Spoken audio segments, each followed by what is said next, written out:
Thank you, Mr. Chairman. Sorry about that earlier. I was listening and changing up some of my questioning and thought pattern. And I want you to kind of go with me because I want to kind of set the stage, first of all. As it was stated earlier, culture starts at the top, and that's what shapes and forms the rest of the organization and where they're going. And I want you to think back through the entire Department of Transportation, the derailment of the railroad, the train, over and above, way above average on near misses at our airports, even parts falling off of planes. And I say that because the Department of Transportation under Pete Buttigieg has had a focus of not hiring qualified people and looking at qualified people, but pushing a social agenda or a DEI initiative to the point where people that are under this industry, this umbrella of the Department of Transportation, actually focus more on DEI initiatives instead of hiring qualified people to build planes or to operate railroads, waterways, whatever it is under the purview of the Department of Transportation. So I guess what I want to know on the Boeing side of this thing is, I know they've opened up to operators so that they can look at the 737. Have you seen any other thing that you're concerned with on that airplane? Have I seen anything other than what we're addressing in the comprehensive plan? As I mentioned, this is a pretty intensive monitoring process. So we meet with their safety team weekly. The management team meets monthly, and I meet with the CEO quarterly. Anything that arises gets incorporated into the plan. So if anything new comes up, we look at those types of issues.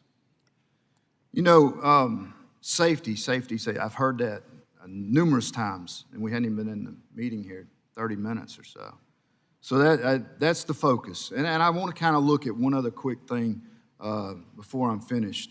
I know that the GAO, nonpartisan GAO, put out a report that they assessed 138 systems that y'all have. According to them, 51 or 37% are unsustainable. 54 or another 39% of them are potentially unsustainable. And that the FAA has been extremely slow to modernize the most critical and at-risk systems.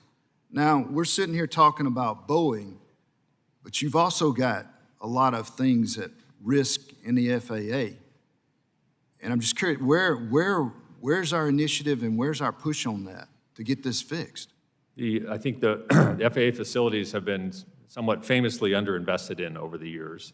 The centers, we have 21 centers that control high altitude aircraft. Those were designed to be a maximum life of 50 years. They're now on average between 60 and 70 years old. All these facilities need to be replaced and upgraded. It's a fairly heavy lift financially. We have requested $8 billion in next year's budget to begin working on some of that replacement. There's a huge backlog of sustainment and modernization, and right now, 90% of our budget for facilities goes on sustainment rather than new systems. So we have a lot of work to bring the system up to speed.